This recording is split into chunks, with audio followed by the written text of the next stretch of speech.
M2. The M2 form factor is the modern standard for high-speed internal storage and small expansion cards. It completely eliminates the need for bulky data and power cables by plugging directly into the motherboard and lying completely flat against the main circuit board. While it was originally designed for thin and light laptops to save battery space, it has become the absolute standard for all desktop computers due to its incredible speed and space-saving design. Physical dimensions and the sizing numbers. When a technician looks at an M2 solid-state drive, they will notice a specific 4-digit or 5-digit number printed on the label, such as 2280 or 2242.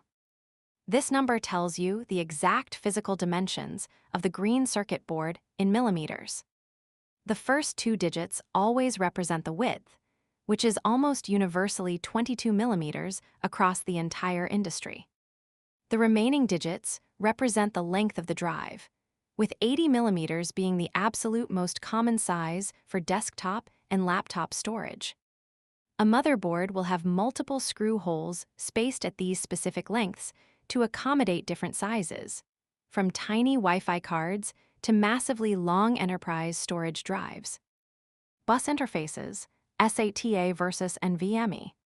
The most critical concept for a hardware professional to understand is that the M2 slot is just a physical shape, and the actual data speed depends entirely on the protocol the drive uses under the hood. An M2 drive can utilize the older SATA protocol, maxing out at around 600 megabytes per second, performing exactly like a traditional chunky 2.5-inch rectangular drive. However, the true power of the M2 slot is unlocked when using the NVMe protocol, which routes the data directly through the high-speed PCI Express lanes we discussed earlier. A modern Generation 4 or Generation 5 NVMe M2 drive can reach blistering speeds of over 7,000 megabytes per second, completely transforming how fast a computer boots up and loads massive files. Physical keys and notch compatibility.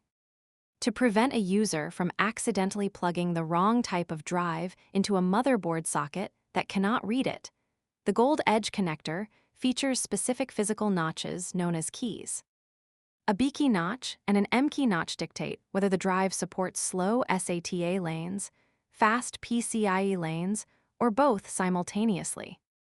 Modern high-speed NVMe drives almost exclusively use the M key design with a single physical notch on the right side of the gold pins. Older or slower SATA M2 drives often feature a B+M key design with 2 separate notches, allowing them to safely fit into a wider variety of older motherboard sockets without causing an electrical short. Installation and the infamous tiny screw. Installing an M2 drive is a delicate physical process that requires a very small Phillips head screwdriver and a steady hand. The gold pins of the drive must first be inserted into the motherboard socket at a slight 30-degree upward angle. Once the contacts are fully seated inside the plastic housing, the technician gently pushes the tail end of the drive down until it is perfectly flat against a small metal post known as a standoff. Finally, a famously tiny retaining screw is fastened into the standoff to hold the drive perfectly parallel to the board. If a beginner forgets to install this metal standoff and screws the drive directly into the flat surface of the motherboard, the circuit board will bend and snap under the pressure, instantly destroying the drive and all of the data on it.